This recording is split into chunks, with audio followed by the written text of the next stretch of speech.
Pittsburgh Steelers fans, what's going on? This is Jeff Hartman, co-editor of BehindTheSteelCurtain.com. We're here for another Steelers preview podcast as the Pittsburgh Steelers prepare to face the Buffalo Bills in Buffalo, Sunday Night Football, Week 14. We're hitting the final stretch, gentlemen. And joining me as always, Bryan Anthony Davis, our podcast producer. What's going on, Bryan? I love it. We're getting ready to wash the stench off of a rough week. And when do you have an 11-1 team that needs redemption? It's redemption week for the Steelers. Only Steeler fans. Dave Schofield, other co-editor of BehindTheSteelCurtain.com. What's up, Dave? How are you? I'm bummed, man.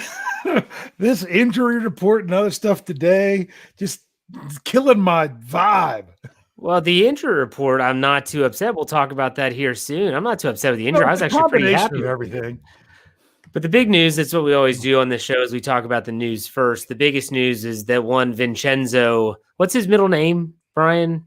Do you know Vince Williams' middle name? I think it's Jaquel or no, it's I don't know what it is. I knew it. It's Gerald. It's with Gerald. No, it's not. Is it Gerald? Vincent? Gerard? Vincenzo? Maybe? No.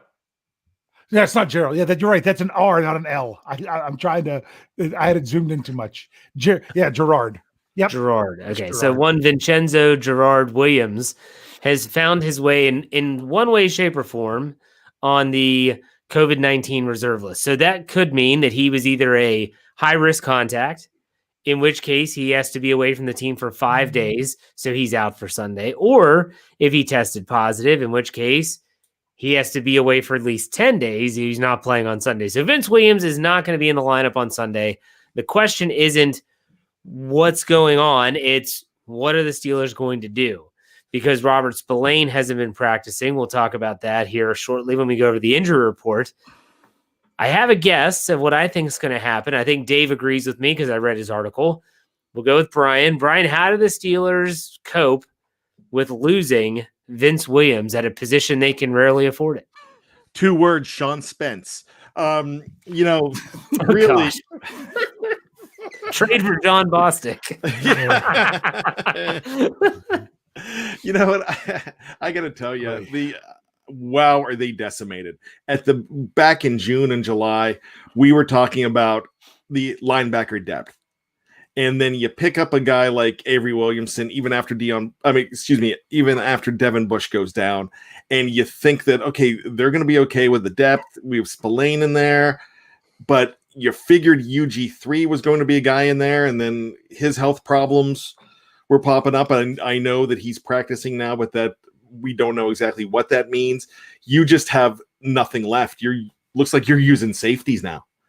It's look who's on the couch at this point. Yeah, Dave, go ahead and explain what you think might happen here with the inside linebacker situation.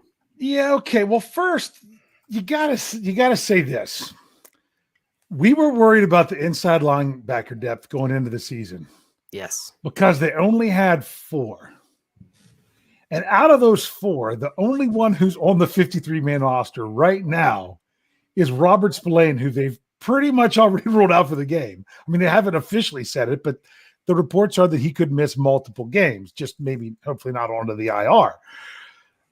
And that's it, because between the COVID list and IR, that's where they are, because that's where UG3 still is. I would not be shocked to see UG3 activated for this game. I don't think they bring him back to practice. With Wisniewski, they waited the whole time. And then he was on the injury report. And then they ended up releasing him. But with Wormley, he came back that week, didn't he? Yes, so he did. I think he'll be back. I think that will help. Some people think, there are several out there among Steelers Nation and even, the BTSC family that thinks that UG3 is the greatest thing since sliced bread. If the Steelers would have thought so much of them, I think they would have utilized him more. So I'm not saying that he is this great answer that could come back and save the Steelers game Sunday night. If anything, it's kind of a Band-Aid. But the other Band-Aids that they have are they're hybrids. They have 2 hybrid linebackers / safeties that they use, especially a lot in in sub-package football of Marcus Allen and Antoine Brooks Jr., both on the 53-man roster. And that's what you might see. There were times when that's who was on the field instead of Williams and Williamson on Monday when they were running sub-package. And when Jeffrey Benedict says, hey, Buffalo's not running the ball a ton. Maybe this is a good time to use a lot of sub-package football. So it's just another one of those things. The Steelers have kind of avoided those things. I mean, Devin Bush goes down and you have an answer. And even Bud Dupree, Highsmith was filling in admirably, but now it's just compounding a bunch of things between the COVID list and missing and everything else. It's a lot. And then you don't want to be doing other things. I know some people are like, well, maybe they could move somebody like a Terrell Edmonds in there, but do you really want to take him out of where he is? Do you want to move too many things, too many moving parts, other than just say, hey, this is what we're going to do for this week? Well, like you said, the Buffalo Bills are not a downhill, run it down your throat type of team. Not that they can't, but that they just aren't. Looking at my numbers here, Dave, correct me if I'm wrong. They're averaging, what for rushing offense? Yeah, what are they rushing per game? 102.4 per game, 23rd in the NFL. So they're not they're not killing people with the run. No. I feel like this is a game that the Steelers are going to do anything. They're going to use those sub packages that might only have one linebacker. Yeah. And if that's the case, Avery Williamson, you're my guy. With that said, I do think they're going to activate UG3 unless he's not physically ready. That's the only way that they would not say, hey, we're going to, hey, we're going to make sure we're going to get you right, and then we're going to get you on the field. I don't think they rush him back, but still, it is what it is. But so that's interesting. Let me ask this. Sure. Didn't Jayrone Elliott also play on the inside, or am I mixing that up? Not that I am aware of. He's labeled as just a linebacker, not inside or outside. So maybe he has the potential. Let's also not forget that the Steelers will line TJ Watt. They put Ola Adenye in the middle on occasion. Mm-hmm. They're mixing it up a little bit. Trust me, they've been doing this. They're going to blitz a linebacker from inside now. It might as well be an outside linebacker that you bring in and up to the line on the inside, which we've seen them do. So they're going to make it work. I mean, they have to. Mm-hmm. And they got more. They got another player now, an outside linebacker, which they signed this week. That was kind of interesting. If you think he's going to be up to speed, I mean, I don't know if he will be or not. Yeah. Is he able to practice? Was he already through the COVID protocol stuff, or is they still waiting for him to even join the team to practice? That's what I'm not sure of. See that he's on I'm not sure. I thought that with a player on another roster, they're already going through the COVID protocols with that team. Yeah. Yes. That you don't have to have that lull. I'm not sure. That's a good question. Well, Avery had to wait 5 days coming over from the Jets. Yes. Okay. So well, he was able to show up, but he just couldn't actually join the team. Everything was virtual for him, and he actually dressed that game, which was it Tennessee? In Tennessee? No, it was Dallas, but he was traded on a Sunday night, so he was able to get through those 5 days. Yeah. So we'll see. We shall see. While we're talking about injuries and this craziness, why don't we go ahead and go over the injury report, Dave, just for all those listeners out there. Know that this is being recorded on Thursday night. So if you're listening to it Friday afternoon, evening, or even Saturday, we don't know what the game status is for all these players. But Dave, go ahead. All right, let's go good news first. We need some good news in our life. Yeah. Don't we? I'll take it. As I sit here and throw my pen across the room. Sorry. Here we go. How about 2 straight days, full participant Steven Nelson? That's good news. Very good news. That's shaping up to at least have one starting cornerback. Another good news. Chris Boswell, full participant today. Now, you also have to ask yourself, how much of a full participant is a kicker? Either they kick or they don't kick. You know what I'm saying? Yeah. Or they kick and then they find out they can't kick, and that's how they're limited. They can only do so much. So he was full. So that's a good sign that it was full and not limited. Now, for the bad news, Joe Hayden still out with the concussion. He's not playing. To me, this was the day. If he was going to have any any chance of getting through, he had to go at least limited today because he has to play, he has to practice, he has to respond to it and judge it. So he's not playing. He's had some other bad concussions in the past, so this could be a little concerning. But let's take it 1 week at a time. That's a big loss. That really is. And then, of course, Robert Spillane, as expected, did not practice because no one expected him to go. But the last one, you did get another player back that was gone. Chris Wormley was out through the illness, and you're like, well, you always want to see someone come back from illness, but you don't want to see someone else go down due to illness. And that was Chase Claypool today.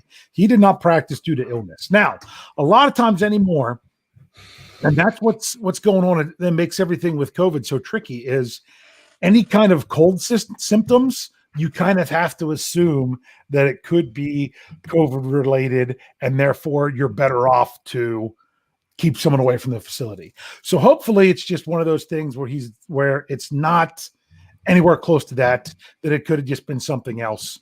And hopefully, we'll see what we get from him on Friday. But that's everything for the Steelers.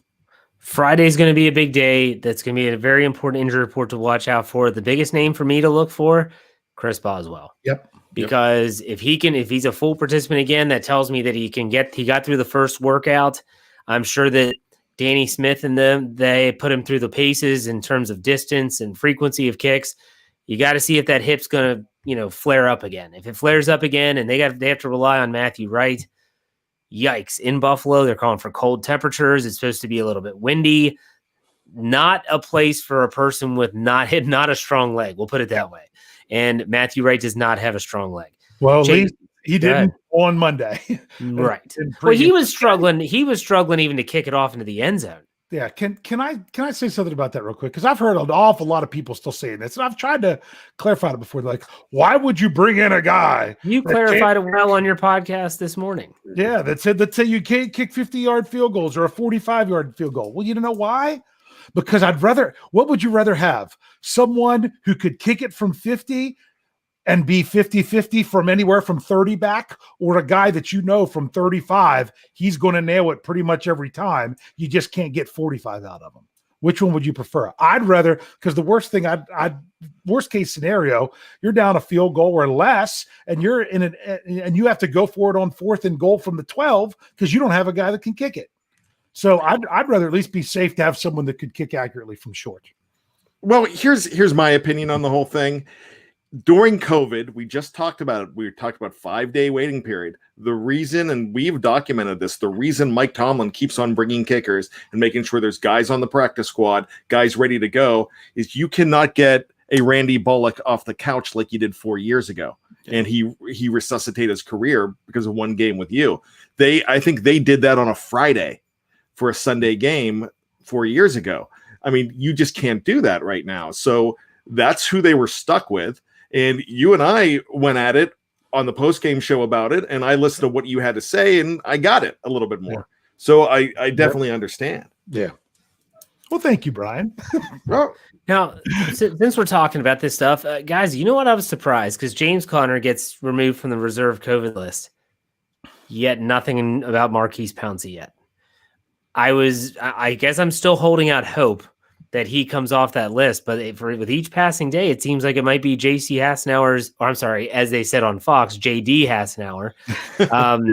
It might be his third straight start, and that's an issue. If you watch Jeffrey Benedict's film breakdowns, he has been an issue. You watched Brian Baldinger, who I posted that article this morning about the breakdowns. He does all these little awesome Twitter clips. I love Baldy's breakdowns. Oh, yeah. And he talked about Hassenauer got eaten alive against that Washington front. Now, I don't think that's a really good Washington front. Oh, yeah, it is. No, I know. In the last 2 games, they've played some really good defenses. I know Baltimore was decimated, but this Buffalo defense is not like that. But it is a little concerning when you're thinking about Hassenauer. Guys, you okay with Hassenauer with game 3, or are you still like me and fingers crossed hoping that Pouncey comes off that list sooner than later? Dave, we'll start with you. Oh, I was, you and I both had our fingers crossed, hoping that there's a chance he'd come off for the last game. Because is it that Pouncey goes out there and at this point in his career and just shoves people out of the way? Not really. It's that you're blocking is all coming from the center that is setting everything. It starts there. It's playing with the guys next to you and everything else. Getting Marquise Pouncey back for this game would be a big lift for that offense. Bryan, what's your level of concern there? Yeah, it's a threat level midnight for me. I mean, I really want Pouncey back. It really makes me sad that the Wisniewski thing didn't work out with the injury and not bringing him back. And I know there was a lot of personnel issues at that time when they didn't bring Wisniewski back. I know he's with another team now. Boy, would you love to have him right now at center and not Jace. Oh my gosh! How do you? Marconi Moose. Marconi Moose. Yeah, I mean, next thing you know, I'm gonna get McDonald to go ahead and Ray McDonald. Ray McDonald to return kicks for me. So JC Hassenauer. Oh my gosh! 4 times. That's what was so bad. How many times did he say it wrong? Yeah, I was Sims, the guy who teared up the Steelers defense for the Washington football team, was Smith at one point too. So I mean, we could have a whole podcast on that, but I digress. That would be a fun show. Make sure I'm a part of that one. Okay, before we dive into this upcoming game against the Buffalo Bills, I wanted to get your guys' thoughts on the AFC playoff picture. Now, it just had to happen that today around midday, and I know, Bryan, you always update the standings in your rooting guide. I was like, oh my gosh, we're entering the last quarter of the season, and I haven't done any playoff picture articles yet. I normally start this early, a lot earlier, but I guess just because Pittsburgh is undefeated, you're thinking, are people really going to want to see this? I find this stuff absolutely fascinating. Not so much where the Steelers are, because the Steelers and the Chiefs are obviously vying for, first place, the number 1 seed, and the first only bye in the 7-team playoffs that are about to go down this year. But I want to get your all's thought on a couple games. So in case you didn't know, here are some of the games this week to keep an eye on. Bryan, you're obviously going to know what you think because you do the rooting guide for us.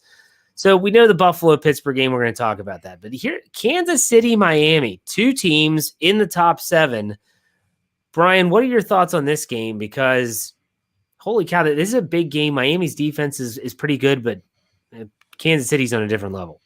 This is a 5-star matchup, and one of the reasons I think it is because Miami is playing so much better. I love what Brian Flores has done down there. I have watched this team, Miami, win some games in a manner that I was actually surprised how good they looked and how solid they're getting better. I mean, they brought in Van Noy and some guys from the Patriots, and there's kind of that Patriot way with Brian Flores putting a really tough defense together, like a no-name defense like they used to be back in the 80s and the late 70s. So the Dolphins are back. If any team could give them trouble, I think really on defense, this is a strong defense that could possibly give them trouble. I wish that Denver had Denver's defense was good the other night against them. Vegas's defense played well in 2 games against them. But when it came down to it, Mahomes was able to tear them apart. I think this is going to be one of the toughest defenses that Patrick Mahomes has faced all season. I can't wait to watch this game. Dave, what are your thoughts on that game? All right, I'm going to give a bit of a Bryan answer. I'm going to tell a story just so I can say something. And that is, I although Die Hard is not one of them, I do like to watch movies. I watch a lot of movies, and I watch certain movies that my wife watches with me, and then I watch certain movies with her. And there's one certain chick flick that she really likes and that we enjoy. I'll even tell you the name of it's Letters to Juliet, and the guy that's the fiance, he keeps saying this one phrase over all the time, and he's Hispanic, and he keeps saying win-win, win-win. And this is a win-win game for the Steelers. Yeah. And my wife and I say this to each other all the time, like, oh, win-win. Because if Miami takes down Kansas City, then that's one more game that they have as a loss when you're fighting for the number 1 seed. If Kansas City wins, the Pittsburgh Steelers are in the postseason. Yeah. But when you really look at it, there is so many different games that all have to go in a certain way for the Steelers to not lock up a postseason berth. But 2 weeks ago, they had a chance and things didn't work out their way. This past week, there was a lot of things, including them winning or several teams that were looked like it was going to turn out one way, and then it didn't. So I'll be honest with you. First things first, qualify for the postseason.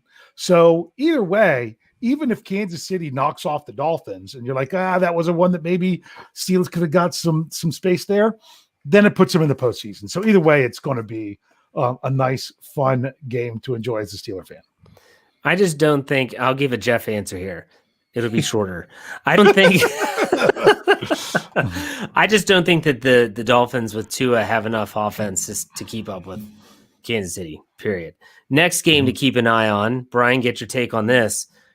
Indianapolis at Las Vegas. This is another one of those. Las Vegas is in the hunt. They're in one of those in the hunt groups. Indianapolis is in the top. I think they might be 7th in the standings. Let me do a quick double check here. Yeah, they are. They are number 7. So what do you think? So here's the thing. It's when I do the rooting guide, I'll pull some teams in there to keep on winning just to put pressure on the teams above them. Really, I don't think whoever, let me backtrack. Whoever wins the South really doesn't matter to me. What I'm looking at as far as winning the South is who is going to do more damage as a wild card, because both of those teams are most likely to win. So I'm thinking that I might rather have a team like Tennessee taking the wild card, because with their running game, they might give Kansas City a tougher time with that running game, being able to control the clock a little bit more, but their defense is tough.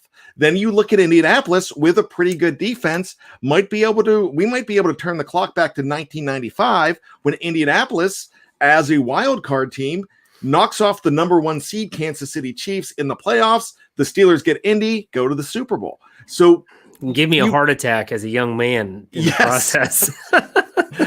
Gave me champagne burns in the eye too.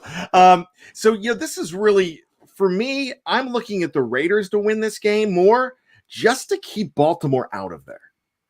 Yeah, but good. The more that the Raiders win, they're ahead of Baltimore. They can't catch Cleveland now. That tiebreaker's dead. But that keeps the Ravens out more and more. If the Raiders continue to go in, they're a team that could beat Kansas City in the playoffs too. I'm not looking at anything. I mean, we could look at all these scenarios on how it benefits the Steelers. When I look at the rooting guide and benefiting the Steelers, I'm looking now in the playoffs, because the Steelers have to win to clinch. If they win, all bets are, it doesn't matter what anybody else does. So that's what I'm thinking here. I'm not looking for the Steelers to back in. I hope not. What about you, Dave, in terms of this Vegas-Indy matchup? Well, do you have my 3 games to watch article up in front of you? Is that what you're reading it off of right now? Because now you're on number 2 out of 3. You know what the third's going to be. The obvious games. I'm looking at my AFC playoff picture. I know. You know, you really want to know the truth? Once again, win-win. Okay. These are both teams that are in contention for the playoffs, and one of them are going to have to lose. Right now, it's funny because Jeffrey Benedict asked me, what would it take for the Steelers to not make it? I'm like, craziness, because the Raiders have to go 4-0. The Colts have to go 3-1, but their one loss has to be to Vegas. The Dolphins have to go 3-1, and their one loss has to be to Vegas. And the Titans have to go either 4-0 or 3-1, and their one loss has to be to either Green Bay or Detroit, not to Jacksonville or Houston. And the Steelers have to lose all the rest of their games. That's what it takes. And that would just kick in the tiebreaker. Then you've got all these other games going on that would have to go right for them to not have the tiebreaker, which would probably mean the Jets would have to win a whole bunch of games because Miami's beat them twice, and that doesn't help them with strength of victory. So anywho, you got all this crazy stuff. But either way, these are 2 contending playoff teams that one of them's going to lose. So do you want to, if Vegas loses, they can't catch the Steelers no matter what, then they're in the postseason. Or, if Indy loses, then maybe you learn something from this game that you can maybe use against them in week 16. I'll give you a Jeff answer. I think that the Raiders are overrated. My gosh, they barely beat the Jets last week. I don't like Indy either. I think that I love their defense. I'm not sold on Phillip Rivers. I never have been, never will be. I can't stand him. He's a punk. I hate how people compare him with me because I have a lot of kids, not as many as he does, by the way. You're more Fitzpatrick in my mind. Oh my gosh. All right, last one, which I know is Dave's third. Holy cow, Monday night. It's Baltimore Ravens at Cleveland. I was literally talking to my father this morning or this evening, and he said, "You ready for Monday night?" He goes, "We have to root for Baltimore, don't we?" And I'm like, "Yeah." I said, "I'm really going to have to shower after that." He said, "That's awful." But at the same time, it's a situation where win-win. Yeah, I don't like Cleveland though. I don't want know. Cleveland hanging around the top of the standings or anything like that. Brian, what are your thoughts on that AFC North matchup on Monday Night Football in Cleveland? I know, boy, I cannot wait for this one. Grab your purple, start worshiping the Wang, and get some Old Bay and rub it behind your ears on both sides. Use it as deodorant. Sprinkle Old Bay all over your body. You are a Baltimore fan this weekend. And here's the reason why. Baltimore can't touch you in the division. They can't. They're done. They don't mean anything to you. The only thing that's going to keep you from rooting for Baltimore is your hatred of Baltimore. And I get it. But when we do the rooting guide, Dave, wait, stop shaking the head. Let me finish. No, I'm just going to keep shaking my head. No, dude, you're distracting me. Stop. Listen, when we do the rooting guide, all right, what we do is we take this into consideration. If you look forward for Pittsburgh and you don't want them to worry about, God forbid, they get to week 17 and that's a must-win game for the division, that'll be terrible. There are not many games that this is the last game that Cleveland is probably going to be in danger of really losing. Pittsburgh has Cincinnati after the Buffalo game. If they beat Cincinnati and Cleveland loses one more, it's over. It doesn't matter what happens the rest of the way because they would have 3 losses in that division. And then they're done. Because Pittsburgh will not be able, if they are able to tie them, or just not even just beat Cincinnati, but just win one more. They win one more game. They're at 12-4. They find themselves at the end of the road at 12-4, or just at 12 wins, because then the best possible scenario would be 12-4 for them. What would happen is they would have 3 division losses. Pittsburgh can't possibly come close to 3 division losses, even if they lose to Cleveland at the end. So it can't happen. So just to rest easy and not have to worry about anything down the line, that's what you look for. You don't look for any other team winning for you except for Baltimore right now. Also, they need knocked down a peg. They've got to be knocked down. They have too much momentum. They're getting too cocky. They need slapped. If it's Brown, flush it down. Break out the plunger. It's got to happen. Well, before Dave goes, and I know, Dave, you have a lot to say, both Baltimore and Cleveland have a really easy last 4. Let me read it off real quick. Cleveland is obviously home versus Baltimore, at the New York Giants, at the New York Jets, and then home versus the Steelers. Baltimore at Cleveland versus Jacksonville versus the New York Giants, and then at Cincinnati to finish out. Both of those teams have a very easy final quarter, in my opinion. Dave, go ahead. Win-win. Well, you were shaking your head so adamantly at Bryan. I'm waiting for you to say, one of these teams has to lose. It's really, what do you want more? Do you want more distance to win the AFC North? That's my vote.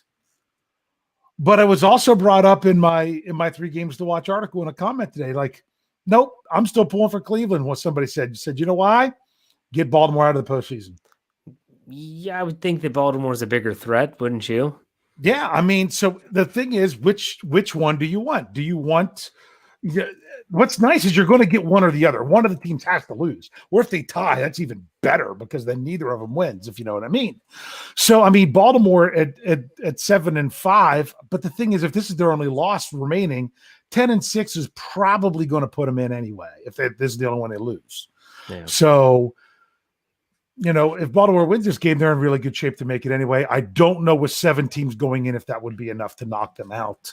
So that's why I say I'm going to, pull for them to take down the Browns. But chances are, I still think you're going to see 3 teams from the AFC North in the postseason. Can I jump back in? If you look at this, if you think that you want Baltimore out of the playoffs, all right? And you don't think that, but you think that they're good enough to win the rest of these games, then they could be good enough to win this game. And if you want them in the playoffs, that's fine because they have a legitimate shot of knocking off a team like the Chiefs, which if the Chiefs continue to be the 2nd seed and the Ravens are the 7th seed, they'll match up right away. Or they have a legitimate shot of knocking off a team like Buffalo. Pittsburgh's a team that knows this team. They know each other well. And I think after that last game, if they have to match up with Baltimore in a second round, I think that would be pretty dangerous for both teams. I think both teams would be just an AFC North matchup with both teams knowing each other, but Pittsburgh has a chip on their shoulder from that game 2 weeks ago. So all I'm going to say here is the Browns need to be stopped right now. They're on too much of a roll, and when you get on too much of a roll, you get dangerous. So I don't think it's win-win. I think you knock out Cleveland right now. This will basically knock out Cleveland if Pittsburgh wins one more. But Pittsburgh's going to win more than one more, but you want to get Cleveland out of there. I'm rooting for whatever makes Week 17 mean nothing for Pittsburgh. Yes. That's what I'm rooting for. And that will be Baltimore. Yeah. Right. Now, So, yeah. can I say one thing about Week 17? Sure. I'll tell you what I don't want, and you guys are going to think I'm crazy, but if I have to, I'll pull out stats for you at another time. The last thing I want is for the Pittsburgh Steelers to rest all their players in Week 17 and have the bye for the playoffs. That's not a good situation. That's 2017. Yeah, because I did the numbers behind this last year in the postseason.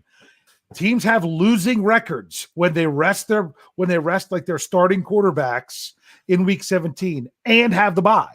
You know, it goes all the way back to Peyton Manning in 2005. Yeah. You know, well, technically, I guess it was 2006, 2005 season.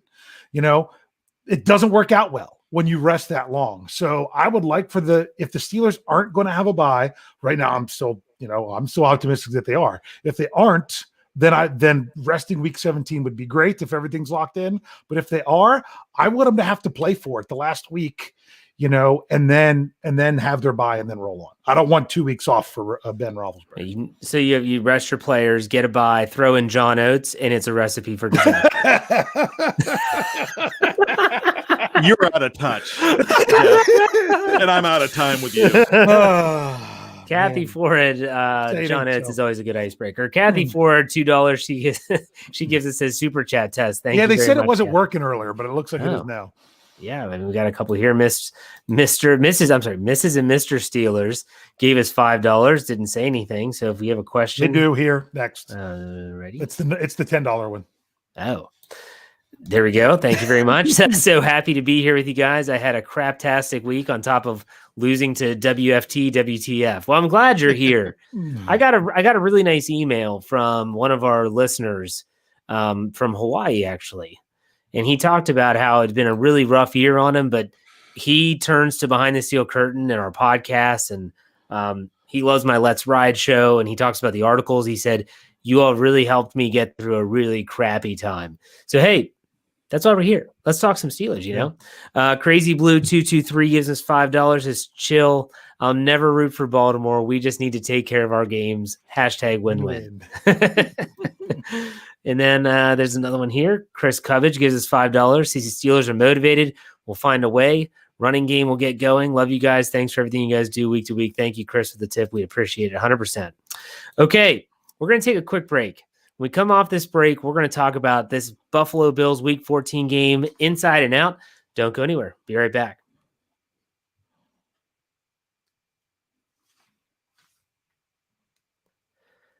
All right, Pittsburgh Steeler fans, Jeff Hartman, co-editor of BehindTheSteelCurtain.com, here with you for part 2 of the Steelers preview podcast. Joining me as always, co-editor David Schofield, podcast producer Bryan Anthony Davis. Guys, I want to get your feelings on this. We titled this podcast, or these podcasts, for those on our audio platform, it's kind of a revenge game for Pittsburgh. Now, we know that you two hooligans were at the game last year in Sunday Night Football and the Wildcat debacle and all that stuff that took place, but I was focused more on those bro moments. Think about it. Last season, the game gets flexed to Sunday night. Pittsburgh makes the announcement. We're rocking our color rush. At the time, they'd never lost in their color rush. Buffalo comes to Pittsburgh, color rush, prime time, they win. Now, no Big Ben, we get all that. However, now it's almost reversed. The game wasn't moved. It's always been Sunday Night Football, but the Bills announced They're wearing their red color rush. Pittsburgh's going there. It's revenge time, right, Bryan? Don't you think? Absolutely, it's revenge. And you know what? The Steelers had every opportunity to win that game last year. There was 4 duck interceptions. There was the wildcat that Dave that almost killed Dave. I mean, really, it was. I was concerned at one point. There were the drunk non-hot girls for Buffalo in front of us that made that game even angrier, and that's why I hate Bills Mafia. Were they woo girls? Yeah, they were up dancing, and they had their Bills knitted sweaters, and they're like, woo! And they're standing the whole time, and finally, I'm like, first of all, you guys, I hope you have an Uber, because if you're driving, I'm he calling literally said that to them. He did. He said that. Yeah, I'm like, because you guys are a mess, and I'm not enjoying the game because of you. So we sit down, and then they started to. I waited too late to do that. But you know what? This is a revenge game, because this is the game that derailed their chance to go to the playoffs last year. Yes. They did not recover from this game. They had the Jets the next week. Bills kind of exposed them, even though everybody knew who they were. But the Bills made it so you could go ahead and beat them. And I'm hoping that's not what's happened in the last couple of weeks. Some people have suggested that you're exposed now. But this is not a game to get exposed. This is a game to get your vengeance. I like it. Go ahead, Dave. This is a game with a lot of stuff. This is but remember, this has nothing to do with Ben Roethlisberger, because he wasn't there for that one last year. But this is a chance to go back to Buffalo and do that. I don't know if the players feel that same way as much as the fan base does, and what we remember from that game last year and what it did. I hope they do, but these are 2 teams that are very different than what they were a year ago. I mean, defensively, the Bills are not the same team. They are not. I had to tell my dad that. Better offensively. Yeah. Has Ben Roethlisberger ever lost to Buffalo? I'm sorry if I took your trivia question. You did not, but I will. As you were talking, Dave, I'm thinking to myself. I do not believe that he has. I don't think he has either. I don't think he's played them a bunch. He played him his rookie year. My brother went to that game in Buffalo, and their backups beat Buffalo that year, I think, in 2004. Willie Parker and James Harrison, welcome to Steeler legend. So, Dave's looking at. It's going to take me a little bit to get there. I'm going to tell you no, that they haven't. I'll confirm it. Okay. But you go ahead and confirm that, but they haven't. They almost lost to them with Ryan Fitzpatrick in 2010. This season, they went to the Super Bowl. It was a December game in Buffalo. They won that big one with Le'Veon Bell when Le'Veon Bell set the record back in 2016. He broke the single game rushing record. There were some games in between. I know there was one in 2007 that they played him and Ben won. So I never remember him losing to them. Do the super chat, and then I'll answer. Okay, so Tate Boys gives us $2.99. He says, "Shout out to my wife Valerie. Love you, go Steelers." I feel like I'm a radio host now, just giving out shout outs. But hey, if you're going to give us a tip, we appreciate it. Thank you very much. Someone saying Ben is 4-0 versus the Bills. That is correct. Ben Roethlisberger, 4-0 against the Bills, has not played the Bills since 2016. And Donald Nolan also brings up a good point. Ben was also 4-0 against Washington until Monday. That's true as well. All right. You want to talk, and we're not going to get to our predictions yet. No. But this line deserves its own segment. Okay, so the Pittsburgh Steelers started off the week as favorites. Am I right, Dave? It was a very quick. But remember, they both played Monday night. So when you looked at the line early Tuesday morning, that still hadn't changed much since before both teams played. But they were 2.5-point favorites. Then all of a sudden, it moves to a pick'em game, straight up. And now, something that I feel is significant is happening. The Steelers can now play the role of the underdog. That has not happened a lot this year. When you're 11-0 and undefeated, you're always favored to win. For the first time this season, guys, Mike Tomlin can go into the locker room and say, they don't think we can do this. they don't think that we can get this job done. When he's saying he's talking about how national media, they're not picking the Steelers in this game. Bryan, do you think that they will use that to their advantage, or do you think it's just kind of fan jargon? Oh, absolutely. This is a Mike Tomlin staple, a Mike Tomlin special. He is going to use this for everything he could possibly use it for. And he is going to do Ben does it well too. When you don't respect the Steelers, and there's even one iota of disrespect, and you can talk about that chip on your shoulder. Remember what I said last week. It's not a poker chip. It's not a tortilla chip. It's not a chocolate chip. It's a chip, and it keeps growing with all the Colin Cowards, all the national media, everybody, your buddy at work in the mailroom, my buddy that's texted me, and I basically had to talk him down off of the ledge after the game on Tuesday. And his wife calls my wife and says, he's going crazy here. And my wife said, Bryan told him to relax because this is their first loss. We overreact. I get it. We're worried. This is your wife or husband coming home 10 minutes late when they've never been late before. This is what's happening in 2020. You're worried that one little loss, not a little loss, one little mishap is going to wreck your marriage, wreck your job, wreck everything. And that's what everybody's worried about. So Mike Tomlin is going to use this, and he's going to use it well. And I would love to sit in on an actual Mike Tomlin speech before a game. Would be pretty cool. Get your blood pumping for sure. Dave, what are your thoughts? Are they going to drum up the underdog role this week? I would love it because I want this bounce back game so bad. I expected it Monday, but like I said, I didn't factor in the whole short week issue. That this is the time. This is prime time. The Steelers, they're generally a prime time team. It's a 5-star matchup because they're in it. They're going to Buffalo. They are underdogs in Buffalo. It's not like you're going to have to play in front of a loud, noisy stadium. So it's not that you're going to be so disadvantaged by being there. Good. Yes, it'll be cold, but you know what? Go get them. If this isn't a game that you can't fire them up to go get them, because the players can't be worried about who's not there like the fans are. We're concerned about the players that aren't available. They can't do it. They need to have that opportunity. Go get them. I agree. I think this is when I saw the line moving, and then I started seeing people the picks are coming in because I write the expert picks article for Behind the Steel Curtain that'll run on Friday, around mid-morning or so. And I'm like, there are not a lot of people thinking the Steelers have a shot here. This is their wheelhouse. It's like on when you watch a baseball game and it shows the hitters' hot zones and cold zones. Being told that they're being disrespected or told they can't do something is Mike Tomlin's bright red spot.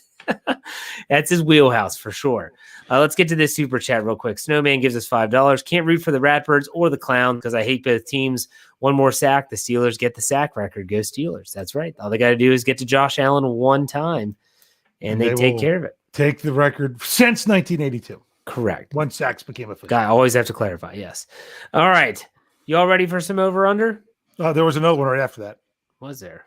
Yeah. Son I got you. of Tatum O'Neal. There you go. Crazy Blue 223 gives us $2. I think it was yards from scrimmage record, not rushing. I think he's referring to Le'Veon Bell. Bell's game against. No, you're wrong. Crazy Blue 223. You were wrong. This was the rushing record, single game rushing record that Frenchie Fuqua first did in 1970. Then in 2006, I was at the game when Willie Parker broke that record, and that record was broken by Le'Veon Bell in that game in 2016. 2016, and that was a game where Le'Veon Bell by himself outgained the entire Bills team. He had 236 rushing yards. Yes, and I'm pretty sure they didn't have 236 total yards in that game, if I remember correctly. I don't know. I can look at it real quick. And he did also have 62 receiving yards, so he did have 298. That's what I'm saying. I don't think they scrimmage. They only had total yards. Let me look at this. They only had 275. That was right. Haha. So between rushing and receiving, he had more yards. That's why I said total yards, not just rushing yards. Yeah, he had more than they did as a team. So That was a BJ Finney game, if you recall, in the snow up in Buffalo. I remember seeing a picture that we used a lot on the website where Le'Veon Bell's running towards the camera. He was playing guard, yeah. And BJ Finney's chugging along in the background. I was like, is that Brian Davis? No, it's BJ Finney. So, okay. Love it. All right, let's do some over-under. Dave, if I've missed any other super chats. There was no Cam Hayward in that game. Wasn't that, what year was that, 2016? That was, yeah. Wasn't that the year he tore his pec and was out for the year? Yeah, because he got hurt in the Dallas game, right? Yeah, I think so. Yeah. Yeah. All right, what are you saying, Jeff? Let's do some over-under. Okay, let's do it. Oh, the Pittsburgh Steelers rushing yards as a team, as a collective. They're coming off of a great game where they rushed for 21. I'm going to set the bar super high for them and say 65. Brian, we'll start with you. I keep getting got by this. I keep on going over. I'm done. Under. You have a number? Yeah, 12. Yeah, let's go with 12. I have no. I mean, James Conner's back, so that, you know that what? helped. Yeah, and I'm joking a little bit. I think James Conner is probably him being out the last 2 weeks is a lot more of the reason why that they've struggled. I think James Conner would have helped them possibly win that game against Washington. I know they try to run a little bit more. I know they try to do some different things. They could probably get pretty close to going over that. In fact, in my heart and head, I think they can, but I keep on saying they're going to do it, and they get worse every week when I say that they're going to do it. So I'm going for the opposite. I'm going for the bad pick where I just hope I'm wrong. All right, Dave. I'm going to take a lot of what Brian said, but I'm going to substitute out the name of James Conner and substitute in the name Marquise Pouncey. That I think if Pouncey does not play in this game, I think they're under. And if Pouncey does play in this game, I think they're over. I think it's from a veteran leadership, organizing the offensive line standpoint. That's what I'm going with there. He's a team captain. I also think that if they're going to, bounce back, Pouncey coming back and leading, I feel like he's a very big emotional leader for this team. And if they get him back, I think that is going to really help with the run game and that they will come back and do much better. So I'm going to say without Pouncey, I'm looking at 55, and with Pouncey, I'm going to say 115. Okay, I'm going to say over. I think that James Conner might have a big run that's going to help the cause. I'm not sure if they go over 100, but I think that they go over 65. Ben Roethlisberger touchdown passes, 2.5. Brian, go ahead. I'm going to say over. Okay. All right. What about, do you want to go ahead and you elaborate? No, because I just realized what I was going to say next is probably going to be a category in a couple. So I'm just going to keep quiet. All right, David. I'm going to say under. I'm going to say 2. I'm going to go over. I'm going to go over with 3 sacks for the Steelers. I'm going to set the line at 3.5. Just so you know, the Buffalo Bills have allowed 24 sacks so far this season. And Pittsburgh is 10 still. It's been there since week 8. Brian, what do you think? Over, under 3.5 sacks for the Steelers D? I'm going to say under, but I like the number 3 for them. So okay. I think that's a pretty good week. Dave? Agree with Brian. I'm going to go over with 4. I feel like Josh Allen might get a couple of those scrambling around. You get him behind the line of scrimmage. They count it as a sack. I don't know. He's a big target. We'll put it that way. He's a big dude. I'm going to say over 4. Let's go for sacks against. I wanted to set this. I'll change the line on the fly at 1. Guys over under. Did they get to Ben, Brian? I think they get to Ben 1 time, maybe 2. So if you're setting the line, did you set the line at 1? I said 1, yeah. Okay, so I guess I'm going to go with a push here. Okay. Dave? I'm going to go under. Why not? And say, let's keep them clean again. Come on. They were playing the Washington football team, who had a 23-game streak of at least 1 sack in a game, and they kept him clean. And he made his own moves to stay clean. So why not? I'm going to go for sure under because I've thought they were going to get, like you said, Baltimore and Washington are some really good fronts, and they didn't. They kept Ben clean since week 8. He hasn't been sacked. Keep that in mind. Chase Claypool touchdowns, assuming he plays, 1.5 is the over under. Bryan, go ahead. I'm going under. I think he's hit his wall. Really? Yep. I think he has. But he hasn't really had opportunities, though. I think. Yeah. You're entitled to your opinion. What about you, Dave? I'm going to go out there. Uh-oh. I'm going to go under. I'm going to say 0. And the reason I do is because who do you think White's going to be covering? Do you think it's going to be Juju or do you think it's going to be Claypool? I think it's going to be Claypool. I was going to say Deontay.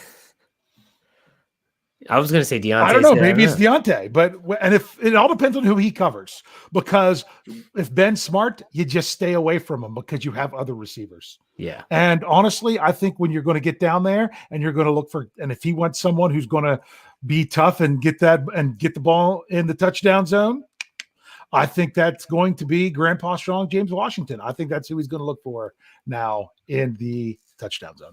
Old Jimmy W. All right, I'm going to go with under, and I feel like he's going to hit pay dirt again. I don't think he's hit a wall. I think that they're going to – I'm waiting for them to use him in the red zone the way that I thought they were going to when they drafted him. When I said if this guy's anything, he could just be a red zone target because he's a big body, throw the back shoulder. We haven't seen that at all when they get into the red zone, at least not recently. I'd love to see them break that out against Buffalo. Here we go, turnovers. Steelers turning the ball over. Last week was it's rare. They turned it over and didn't take it away. So I'm going to say turnovers 1.5. Steelers turnovers. Bryan, over under. Over. They get 2. Listen, you mean they give up 2? Okay, very good. Dave, you said it at 1.5. Yep. I'll go under. You think they turn it over at all? I'll say 1 just because then that way, if one happens early, I am still alive. I'm gonna say 0. I'm gonna say 0. I think that's under. I think they do a good job. They keep it clean. Next, takeaways. Set it at 2.5. Bryan, go ahead. I'm actually gonna say 3. I'm gonna say over. Nice. Dave? I'm gonna go under with 2. I'm gonna go under as well and think 2. But if they're +2, I think they're on the way. If they go over, I think they win the game.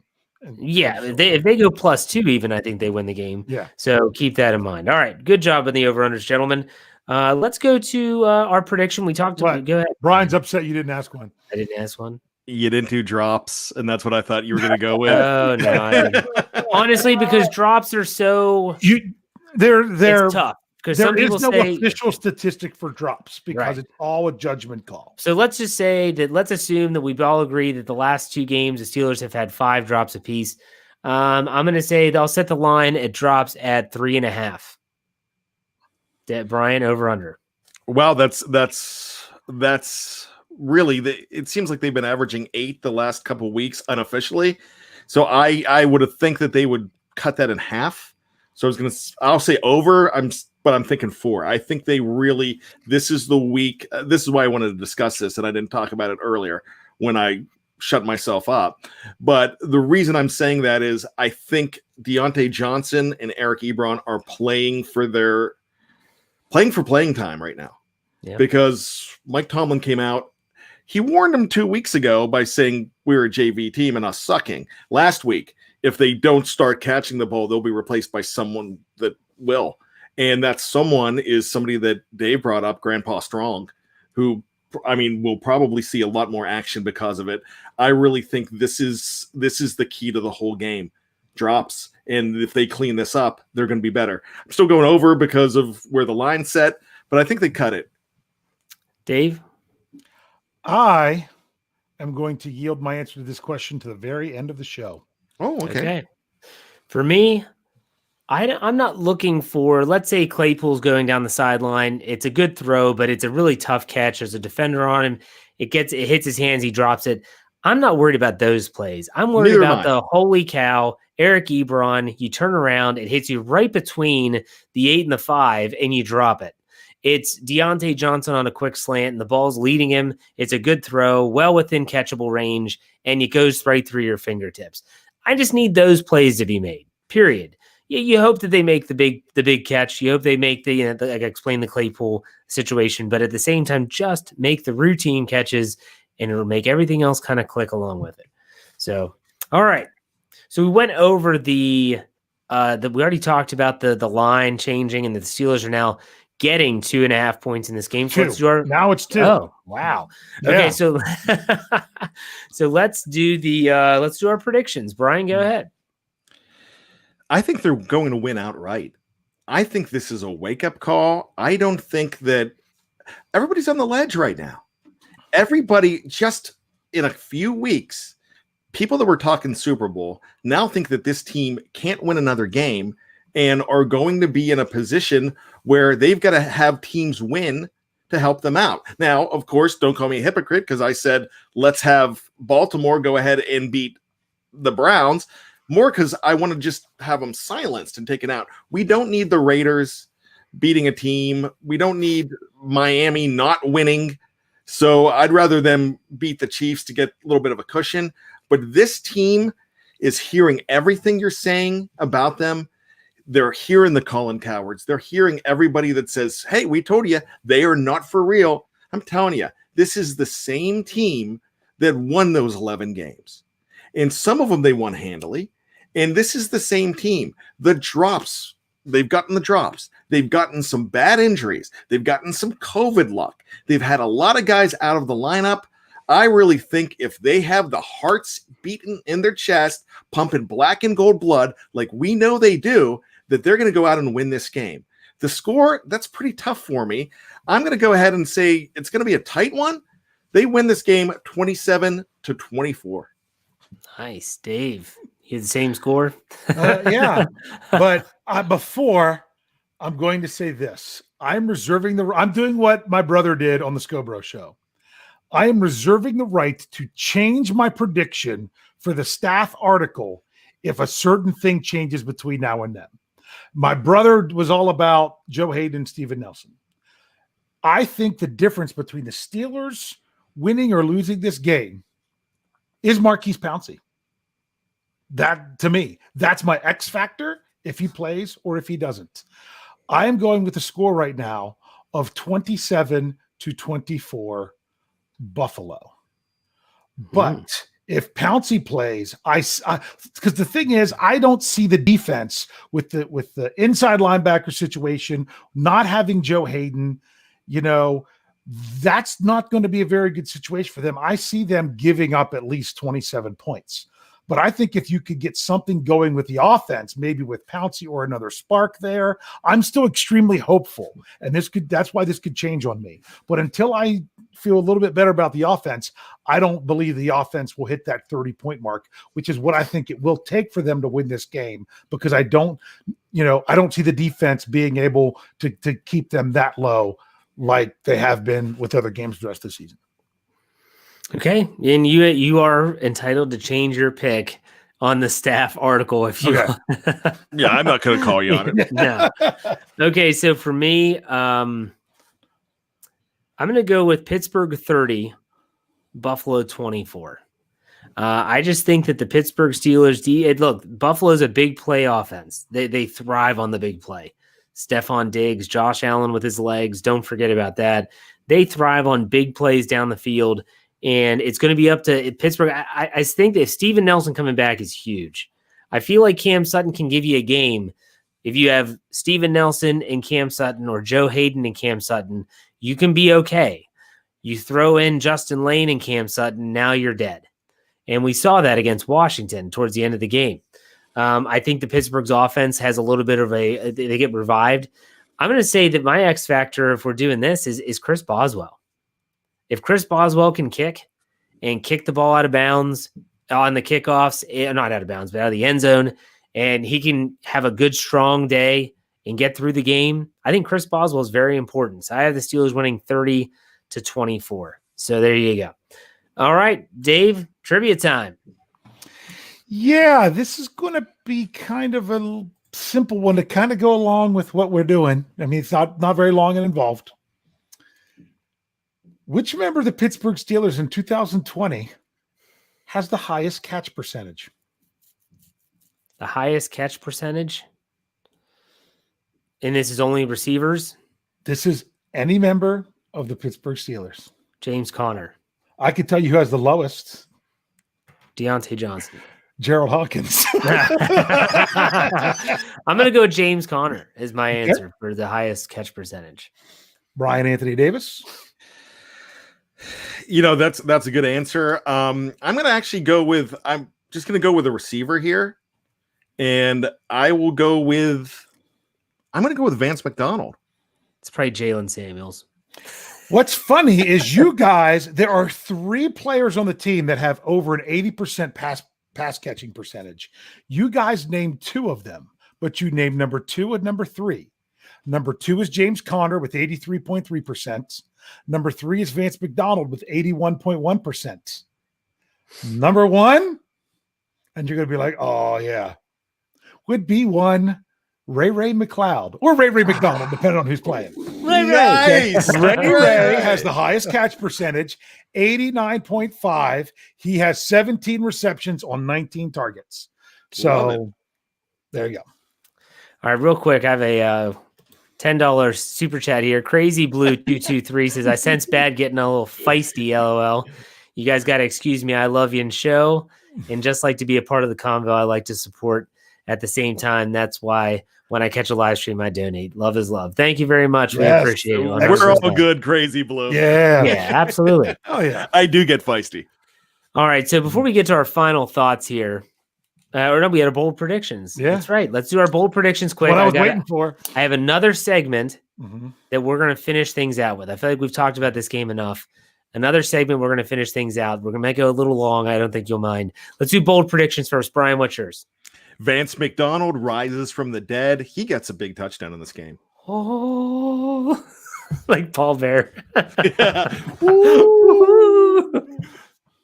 Sorry, Dave. Yes. Oh, that's great. You just played the dung. Yeah, seriously. Go ahead, Dave. Well, Bryan kind of stole mine a little bit because I had 2. Okay. Are you ready? Number 1, no egregious drops for the Steelers. None of those, no defender getting their hands in there at all. The ball hits off their hands and it goes away. The receivers are going to understand this. It might be because those players aren't getting the ball thrown at them, but I'm just going to say it's not going to happen because my other prediction, I'm not going touchdown. I'm just saying Vance McDonald will have more receptions than Eric Ebron. That's interesting. Very interesting. I have 2 in my head. I'll say them both. Do them both. Marcus Allen's going to find his hands on a football in this game. And no, not the former running back, Marcus Allen, the linebacker / safety hybrid. It might be a fumble recovery. It might be on special teams. He's going to come up with the pigskin at some point. Okay. And the second one is that Derek Watt finally catches a pass. I don't know if it's a touchdown, but Derek Watt catches a pass in this game. We have to throw him one first. Have you even thrown him one? And it might be this game. That's my bold prediction. Should have thrown one. He could have had 2 touchdowns already. Yeah. Okay. We're 2 weeks away from Christmas Eve. Okay. 2 weeks away. It's hard to believe. And anyone that knows me knows that I am a huge Christmas guy. Love the season, everything about it. To me, when it comes to Christmas, there's 2 things. There's movies and there's music. We're going to talk about music tonight. I want to know, there's 3 songs that of your choice. Okay. I want to know your favorite, underrated, and the one you hate the most, the worst. Okay. So whichever one you want to do first. So Dave, I'll let you pick which one we do first out of those 3. Again, it's favorite, underrated, and worst. Let's go worst because I was. Do you know yours? Do you have yours? No, I'm still thinking of it. And do you know that this is what I not to do the 3, but the best Christmas song I asked in the Friday 6-pack last week. Oh, I did not. Because you did the movie the week before. Okay, I did song. So very good. So all right. So what's the worst, Bryan? Do you want to go first? I want a hippopotamus for Christmas. Oh, you ate That's a bad one. All right. What about you, Dave? I'm going with church music. I'm going whenever you're sitting in church and singing a song, the one that you don't like. I could never stand the song "Go Tell It on the Mountain." Oh, my kids will fight you for that. They love that song. I can't stand that song. I've always found Feliz Navidad to be a little much because they say really nothing in the entire song. I mean, it's even my oldest daughter yesterday was playing on the radio and she said, "Don't they say anything else?" And I said, "Nope, not really." So that one's always kind of gotten under my skin a little bit. They do ha ha and they're like yo quiero llama, something like that. I gotta think of these other ones. You know, that same guy did Light My Fire by the Doors right at the same time, Jose Feliciano. Wait, what?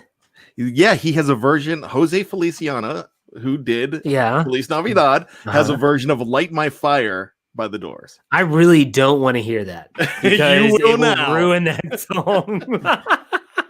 Dave, don't you even bring that up. No, I'm not. I can't remember the name of the one song I'm trying to think of. So I'm trying to find it real quick. All right, Brian, which one do you want to do next? Do you want to do favorite or underrated? If I do favorite, I want to do two. And sure. there's a reason. Silent Night. Any version of Silent Night is just hits me right here, and I love it. I once heard it done. They did it like 30 years ago in a commercial with a saxophone, and it was beautiful. And I guess it might have been Kenny G. I don't know.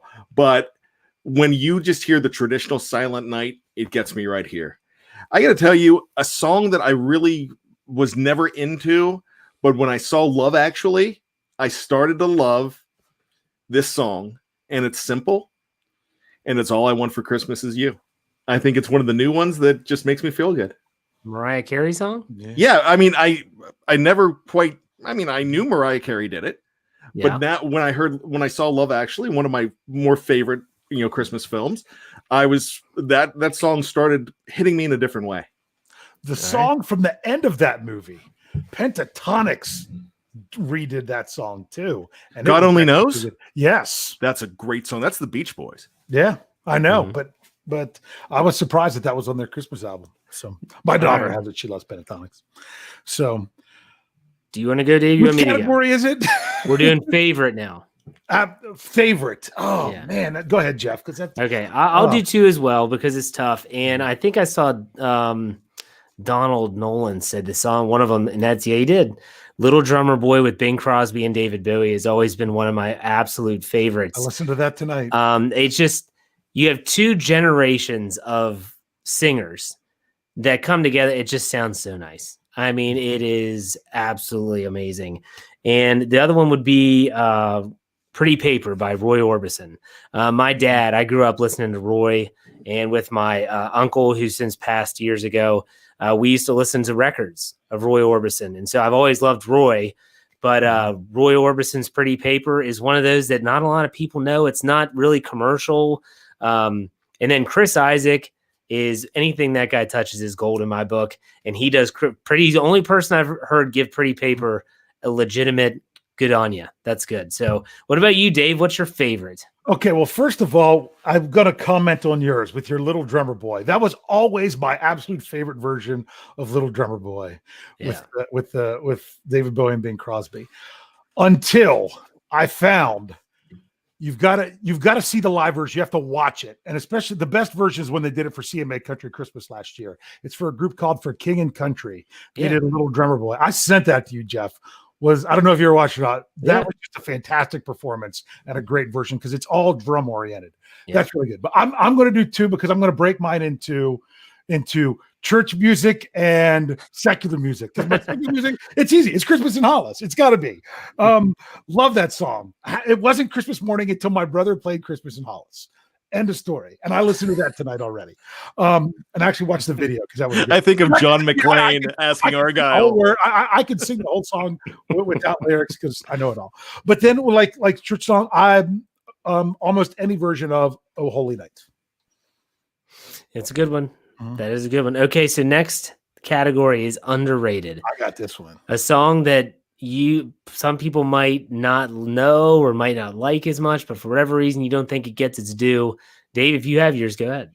Well, I'm going to say it, and if you don't know it and then you figure out what it is, I know exactly what you're going to be thinking of. because I might even have to use this in order to get you know what I'm talking about. Do you know the song "That Spirit of Christmas," performed by one Ray Charles? I can't say that I do. All I have to say is freezing cold, sitting in an attic, watching. Oh, yes, that's Christmas Vacation. That's such a good song. Okay, so It is. Yeah. That is a great song. And every time I hear it, that's what I think of. Chevy Chase sitting there with the thing wrapped on his head, watching. that is such a good. What is the name of that song? That Spirit of Christmas. Good luck. I couldn't find it on iTunes or anything. Great pull. Yeah, Good. I smack.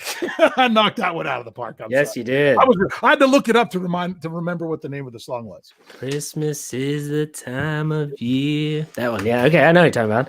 Yep. Go ahead, Brian, if you know yours. I want to take two. Sure. One is Christmas Wrapping Yes. by the Waitresses. And it's if you don't know the song, crap out of me. really, that's my sister and I used to love that, and I just remember when I did top 40 radio back, and when I was in my early 20s, I was doing it on this top 40 station, and this was one of the songs we played a lot. But it really, the Waitresses were a Valley Girl type group back in the early 80s, and Merry Christmas, Merry Christmas. Well, I think I'll miss this one this year. I love that one. Mm-hmm. The other one is one that my wife does not consider a Christmas song, and it's one that just hits me right here. It's Dan Fogelberg and Same Old Lang Syne. Oh, very good song. And I really think it is a Christmas song, and she doesn't. And well, it's a New Year's-ish. Well, but the snow was falling Christmas Eve, and but then it turns into rain. Yeah, and the woman actually, after he passed away, came out and said that she was indeed the inspiration for the song and explained how it happened and the thing about the architect. That was true, all that. Really? Yeah. Wow.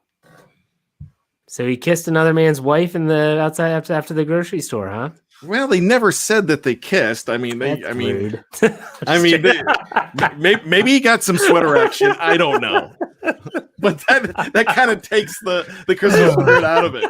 But he brushed against her in the frozen foods. So what are you gonna do? They got a 6-pack at the liquor store. They drank it in his car. One thing led to another. Yada yada yada. When the snow turned to rain. I'm gonna go with the Drifters, White Christmas. And it's because it reminds me of one of my favorite Christmas movies of all time, and that's Home Alone. And it's the scene that scene. It's what he's listening to as he gets out of the shower and he's combing his hair.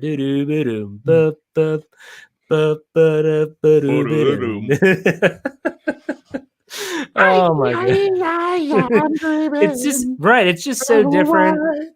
It's very underrated. I always love the Drifters. I could talk about Christmas all day. Absolutely. My kids are kind of, thankfully, Daddy's Home too brought Do They Know It's Christmas back to them, because I used to lecture them. Them and one of their friends, they were it was Christmas time. Do you like that song? Oh, I love it. Yeah, really?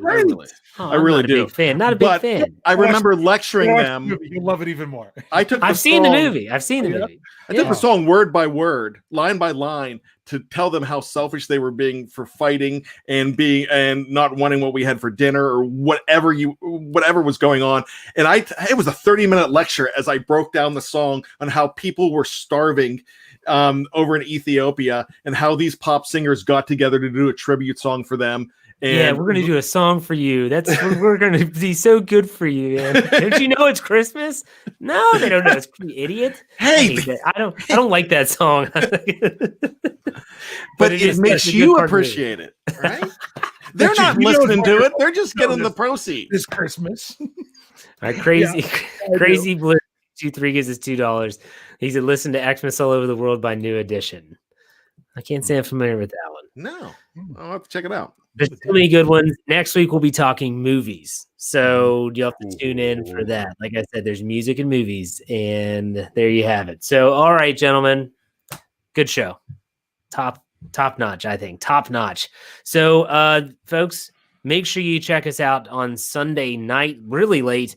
We'll be here in the post-game podcast. Make sure you check out all of our other content. Anywhere we get your audio podcast, search Steelers or Behind the Steel Curtain. Subscribe, follow, do whatever you have to do so you don't miss a thing. And always, BehindTheSteelCurtain.com should be your one-stop shop for all things Pittsburgh Steelers. Dave, why don't you send us out? Hey. Best ending ever. We'll see you next week.